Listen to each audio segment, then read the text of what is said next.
Muito bom dia, senhoras e senhores jornalistas. O Conselho de Ministros aprovou hoje um conjunto de 22 diplomas que constam do vosso comunicado e dos quais me permito destacar os seguintes pela sua relevância e impacto. O Conselho de Ministros aprovou o regime jurídico de um novo jogo social sobre sorteio de números Toto-sorteio, cuja organização e exploração fica a cargo da Santa Casa da Misericórdia. O novo jogo será explorado em conjunto com o Euromilhões e pretende combater a oferta legal que existe neste tipo de sorteios. O Conselho de Ministros aprovou igualmente 3 decretos-lei na área da ciência, tecnologia e ensino superior, referentes aos cursos técnicos superiores profissionais, ao regime transitório da carreira docente do ensino superior politécnico e ao emprego científico. Os 2 primeiros diplomas concretizam a opção do Programa de Governo de Valorização e Dignificação do Ensino Superior Politécnico e enquadram-se nas medidas incluídas no Programa Nacional de Reformas através do Programa de Modernização e Valorização dos Institutos Politécnicos. O Sr. Ministro do Ensino Superior e da Ciência dará mais explicações sobre este ponto de imediato. Por último, o Conselho de Ministros congratulou-se com a decisão da Comissão Europeia de cancelamento das sanções a Portugal. Passo a palavra ao Sr. Ministro da Ciência para nos dar mais algumas explicações sobre o conjunto de diplomas aprovados. Ao Sr. Ministro dos Negócios Estrangeiros. Muito obrigada. Muito obrigado. Dividiria os 3 diplomas na área da ciência e do ensino superior em 2 fases.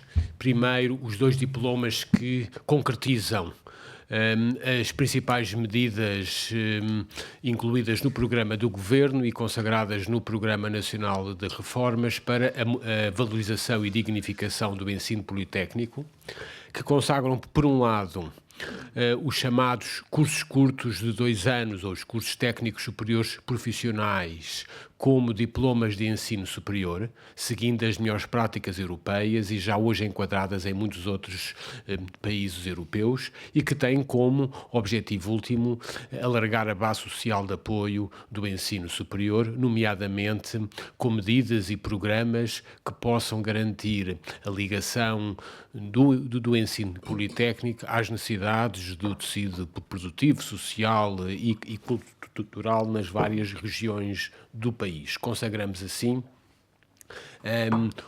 um novo tipo de diplomas que têm sido incentivados nos últimos meses e que, estamos certos, poderão alargar o número de estudantes que hoje acedem ao ensino superior. Ainda no contexto da valorização do ensino politécnico, foi aprovado o diploma que resultou de um processo de discussão pública e negociação sindical durante o último mês e que vem efetivamente consagrar o grau de doutor para aceder à carreira docente no ensino superior politécnico, consagrando a integração de todos aqueles que tinham acabado esses graus de doutores durante os últimos anos e, portanto, reforçando efetivamente a capacidade de investigação no ensino superior politécnico. A par das medidas tomadas durante o último mês de lançamento de um programa de estímulo à atividade de investigação, estão assim concretizadas o conjunto principal de medidas que nestes 6 meses decidimos tomar para apoiar efetivamente o ensino politécnico e a sua ligação ao território. Por outro lado, em complemento destes 2 diplomas, foi hoje também aprovado o diploma que tinha sido lançado para discussão pública em 23 de março passado e que foi também alvo de um processo de negociação sindical ao longo do último mês para implementar em Portugal um novo regime legal para a contratação de doutorados pelo sistema científico, tecnológico e de ensino superior, que vem alargar essa capacidade e vem, sobretudo, consagrar a necessidade de limitar as bolsas de pós-doutoramento a todos aqueles que estão apenas em regime de formação e, por isso, concretizamos aqui a medida do programa do Governo, também incluída no Programa Nacional de Reformas, de efetivamente estimular o emprego científico em Portugal. Muito obrigado. Muito obrigada, Sr. Ministro. Sr. Ministro dos Negócios Estrangeiros, por favor. Muito obrigado e muito boa tarde a todos. O Conselho de Ministros analisou na sua parte 1 as duas propostas apresentadas ontem, sob a forma de recomendações ao Conselho pela Comissão Europeia. A primeira proposta, a primeira recomendação aprovada na Comissão Europeia é aquela que propõe ao Conselho o cancelamento das multas previstas para Portugal e a Espanha por causa do incumprimento de metas orçamentais no período 2013 a 2015. Evidentemente, o Conselho de Ministros apenas pôde congratular-se com o facto de os argumentos apresentados por Portugal terem colhido e se ter mostrado que a razão estava do nosso lado. Quanto à segunda proposta de recomendação, quanto à segunda recomendação aprovada ontem pela Comissão Europeia, ela diz respeito à trajetória orçamental prevista para Portugal em 2016 e o Conselho de Ministros examinou cuidadosamente o texto dessa recomendação. Basicamente salientando os seguintes pontos. O primeiro ponto, e o mais importante, é que a Comissão Europeia continua a propor que o ano de referência para Portugal sair do procedimento por déficits excessivos é este ano de 2016, exatamente como o Governo decidiu e o Orçamento de Estado para 2016 concretiza. O segundo elemento importante a considerar e que o Governo tomou boa nota é o facto de a Comissão Europeia ter passado o seu pedido de déficit orçamental a verificar em 2016 de 2,3% para 2,5% do produto e ter sido inteiramente clara na definição de que fora do perímetro deste déficit para cálculo do déficit excessivo estão eventuais apoios públicos que seja necessário para a estabilização do sistema financeiro e bancário. Isto resolve uma ambiguidade que se tinha colocado em 2015 e não haverá, portanto, nenhuma ambiguidade em 2016. O terceiro elemento de que o Conselho de Ministros tomou também boa nota é o facto de a Comissão considerar que as medidas apresentadas no Orçamento de Estado são as medidas indicadas para comportar quaisquer riscos que a execução orçamental venha ainda a ter no decurso deste ano. Como nós sabemos, a execução orçamental no primeiro semestre é uma execução muito boa, visto que nos situa inteiramente dentro da margem de segurança prevista no Orçamento de Estado para atingir os 2,2% de déficit orçamental em 2016. Evidentemente que toda a execução orçamental comporta alguns riscos, nós temos que estar preparados para a evolução da economia, mas o Orçamento de Estado tem medidas bastantes para servirem de margem de segurança para acomodar quaisquer riscos. É muito importante, por último, notar que saíram hoje os dados do Instituto Nacional de Emprego Instituto Nacional de Estatística, sobre os dados relativos ao emprego e ao desemprego em Portugal referidos ao mês de junho, e esses dados confortam o Governo na sua avaliação da recuperação económica que está em curso em Portugal. Entre o primeiro trimestre de 2016 e o segundo trimestre de 2016, a taxa de desemprego caiu 0,8 pontos percentuais. Portanto, praticamente 1 ponto percentual. Passou de 12% para 11,2%. 11,2% de taxa de desemprego significa duas coisas muito importantes. Em primeiro lugar, significa uma taxa de desemprego que já está abaixo do previsto no Orçamento de Estado para 2016 e, em segundo lugar, significa uma taxa de desemprego que é o valor mais baixo verificado nessa taxa desde agosto de 2009. E, portanto, há elementos de recuperação económica que nós devemos ter em conta e os dados publicados hoje pelo Instituto Nacional de Estatística são dados muito seguros quanto a esses sinais de recuperação económica. Nós temos, quer em variação em cadeia, quer em variação homóloga, temos hoje mais empregos e temos hoje menos desemprego do que tínhamos em cadeia desde fevereiro deste ano e em variação homóloga, comparando junho de 2016 com junho de 2015. Em ambos os casos, segundo ambos os critérios, nós temos hoje mais pessoas empregadas e temos hoje menos pessoas desempregadas.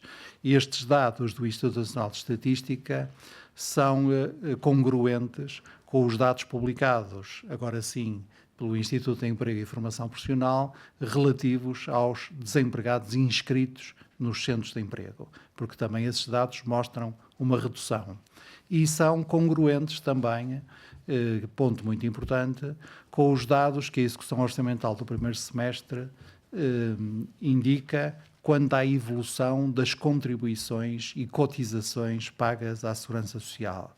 Nós estamos a crescer perto dos 5% nas contribuições e cotizações pagas à Segurança Social e, evidentemente, esse crescimento é, por sua vez, indicador de crescimento do emprego.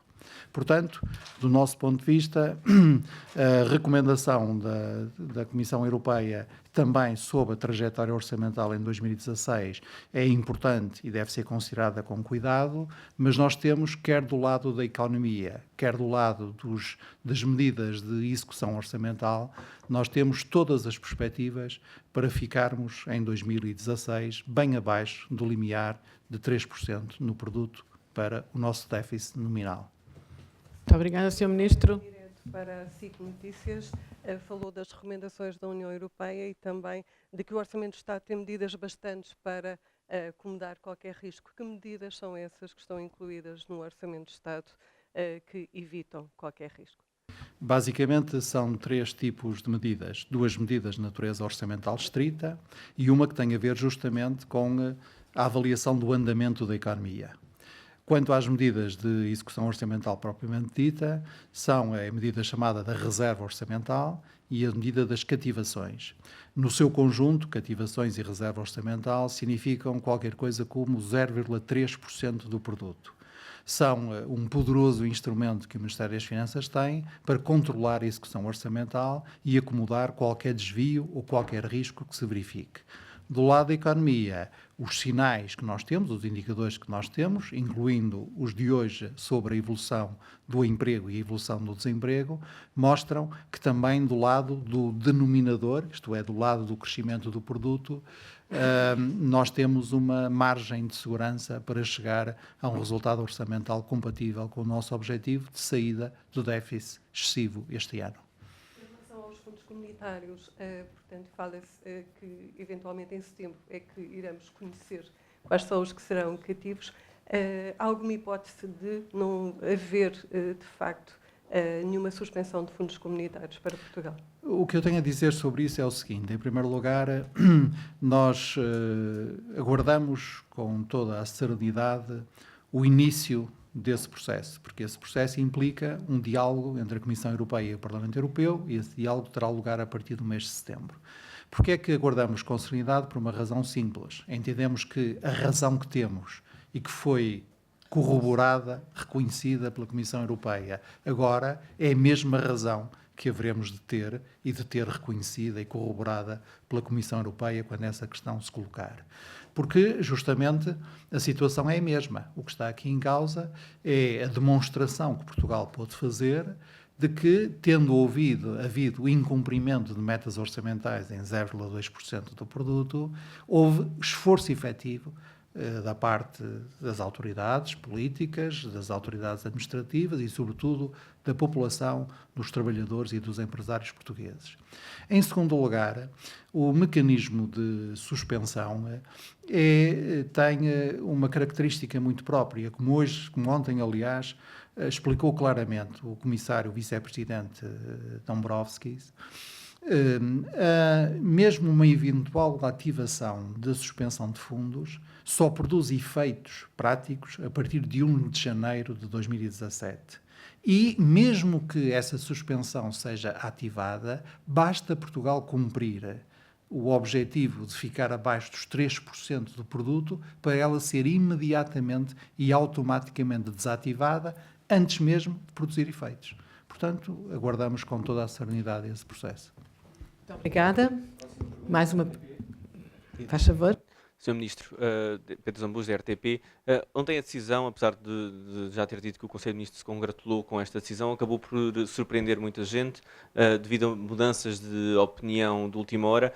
Pode-nos falar de que votos, e se sabe que votos foram decisivos ou não nessa discussão que vários jornais dizem ter sido acalorada? Hoje o El País diz que o Wolfgang Schäuble também teve um papel importante. O que é que conhece de pormenores dessa reunião? Se faz favor. Obrigado. Eu não conheço nada relativamente à discussão havida no Colégio de Comissários, senão aquilo que está reportado nas decisões tomadas no Colégio e nas declarações públicas dos comissários que foram porta-vozes dessa reunião. Agora, o que eu sei, em resposta à sua pergunta, é que ao longo destes tempos houve um grande esforço político e diplomático que permitiu, do lado de Portugal, primeiro, tornar claros os nossos argumentos, tornar claro a razão que nos assistia e falar com as instituições europeias e falar com os nossos parceiros europeus. E nesse contexto, e isso é referível porque é público, nesse contexto e nesse processo, nós tivemos sucessivamente o Presidente do Conselho Europeu dizer aqui em Lisboa que Portugal tinha feito um esforço assinalável para a consolidação orçamental, que era justamente a questão que estava em causa. Tivemos a Comissão Europeia a reconhecê-lo, através de dos vários dos seus comissários, dos seus membros. Tivemos o Presidente do Parlamento Europeu a reconhecê-lo, tivemos o Presidente da República Francesa a reconhecê-lo, tivemos o Primeiro-Ministro da República Francesa a reconhecê-lo e tivemos o Primeiro-Ministro de Itália, entre outros, a reconhecê-lo. E nos contactos que tivemos com as instituições europeias, foi sempre claro que nós compreendíamos os argumentos e eles compreendiam os nossos argumentos. E, portanto, tal como se fez no plano provisório orçamental, como se fez agora e como se fará no futuro, o ponto é este. Nós jogamos o jogo das regras europeias, jogamos o jogo do diálogo com as instituições europeias e sabemos que, como ontem bem disse o Sr. Presidente da República, quando temos razão e nos unimos, conseguimos afirmar as nossas posições e defender os nossos interesses.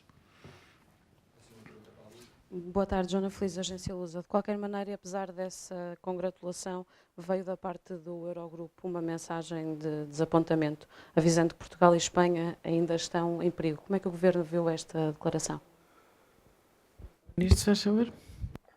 Com toda a atenção que merecem as declarações produzidas por personalidades europeias, mas com a atenção que essas declarações merecem. Eu recordo que o Eurogrupo nem sequer é um órgão com existência estatutária formal no conjunto da União Europeia. Portanto, vamos aguardar o processo. A Comissão Europeia ontem aprovou uma recomendação ao Conselho. O Conselho em causa é o Conselho na sua formação dita ECOFIN. O ECOFIN tem 10 dias para se pronunciar. Pode pronunciar-se tacitamente, pode pronunciar-se por procedimento escrito ou pode pronunciar-se com reunião formal. Depende da decisão da presidência do Conselho. E pode, evidentemente, é um seu direito, pode reverter a decisão da Comissão. Pode o fazer através da chamada maioria qualificada invertida. O que quer dizer que, para todos os efeitos práticos, as sanções morreram ontem. Elas foram canceladas ontem. E, portanto, nós devemos concentrar-nos no nosso trabalho. É mais importante hoje olhar para os números do emprego, para os números do desemprego, as boas notícias que nós recebemos hoje e o muitíssimo que ainda há a fazer do ponto de vista do apoio ao investimento, da recuperação do emprego, do apoio às exportações, e é nesses domínios que devemos concentrar-nos. Muito obrigada. Mais uma pergunta? Boa tarde. Qual é? Boa tarde. O meu nome é Rui Ribeiro, colaboro com o site webrails.tv. Esta semana, ou melhor, em agosto temos um novo mês e o atual Presidente da Infraestruturas de Portugal disse que, ou pelo menos vai iniciar uma nova fase na banca. Era para perguntar se confirmam os nomes que foram avançados na imprensa para a IP, ou seja, o presidente e o vice. No fundo, eu questiono porque houve 22 pontos abordados, mas como não tive acesso ao documento, não sei. Por isso também não sei se é ao lado ou não. Mas já agora, como também não tive acesso aos 22 pontos abordados, só colocar uma questão ao Sr. Ministro dos Negócios Estrangeiros. O Secretário de Estado da Internacionalização esteve em Luanda e o Presidente do Conselho de Administração dos Caminhos de Ferro de Luanda deu a conhecer que tinha interesse em ter uma maior colaboração com o setor português da ferrovia. No fundo, se quisesse comentar e se quisesse dizer se o seu Ministério está a estabelecer algum processo para materializar esse comentário, tinha interesse em saber. Obrigada pela sua questão. Quanto à sua primeira questão, como consta do comunicado, ela não foi discutida, não consta de nenhum diploma, nem da parte 1 do Conselho de Ministros. Para responder à segunda questão, dou a palavra ao Sr. Ministro dos Negócios Estrangeiros, se quer estabelecer algum. É muito importante. As visitas ao nível político preparam também iniciativas do ponto de vista económico. Neste momento visita Angola o Sr. Ministro da Agricultura, que hoje mesmo de manhã foi recebido pelo Vice-Presidente da República de Angola, e o Sr. Secretário de Estado de Internacionalização esteve em visita de trabalho na semana passada e dela resultou um conjunto de possibilidades de cooperação recíproca, designadamente na área das infraestruturas e dentro da área das infraestruturas ferroviárias, que agora importa concretizar. Obrigada, senhoras e senhores jornalistas, e muito bom dia, muito boa tarde.